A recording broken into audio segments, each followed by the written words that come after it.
এবার প্রযুক্তিগত খাতে উন্নতি করতে কৃত্রিম বুদ্ধিমত্তার দিকে ঝুঁকেছে রাশিয়া।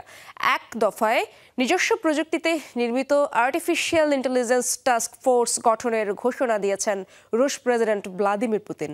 রাশিয়ার প্রযুক্তি প্রতিষ্ঠান জাইবার ব্যাংক আয়োজিত একটি প্রদর্শনীতে আর্টিফিশিয়াল ইন্টেলিজেন্স প্রযুক্তি দ্বারা নির্মিত হিউম্যানয়েড রোবট, হেলথ স্ক্যানিং, এমনকি এটিএম পরিষেবার মতো অত্যাধুনিক প্রযুক্তিও নিরীক্ষণ করছেন প্রেসিডেন্ট। ডেন্টিস্টের পরামর্শ নাও নতুন কোলগেট অ্যাক্টিভ সল্ট। রুশ প্রেসিডেন্ট ভ্লাদিমির পুতিনের সামনে বিচিত্র ভঙ্গিতে নাচছে একটি রোবট। বুধবার রাশিয়ার প্রযুক্তি প্রতিষ্ঠান জাইবার ব্যাংক আয়োজিত একটি প্রদর্শনীতে অংশ নেন প্রেসিডেন্ট। সেখানেই গ্রিন নামক হিউম্যানয়েড রোবটটি এভাবেই নেচে নেচে অভ্যর্থনা জানান পুতিনকে। এবার কৃত্রিম বুদ্ধিমত্তার উন্নয়নে নজর রাশিয়ার।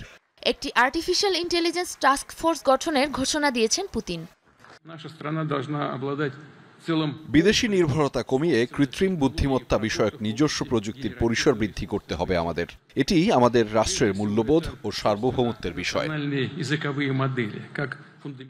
এআই প্রযুক্তিতে যুক্তরাষ্ট্র ও চীন থেকে পিছিয়ে থাকায় এবার এই খাতে মনোযোগী হতে উদ্যোগ নিচ্ছে মস্কো।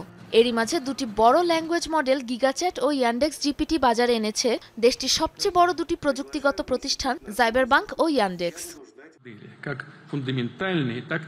শুধুমাত্র নিজস্ব প্রযুক্তি থাকাই নয়, ব্যাপক পরিসরে তার ব্যবহারও নিশ্চিত করতে হবে আমাদের।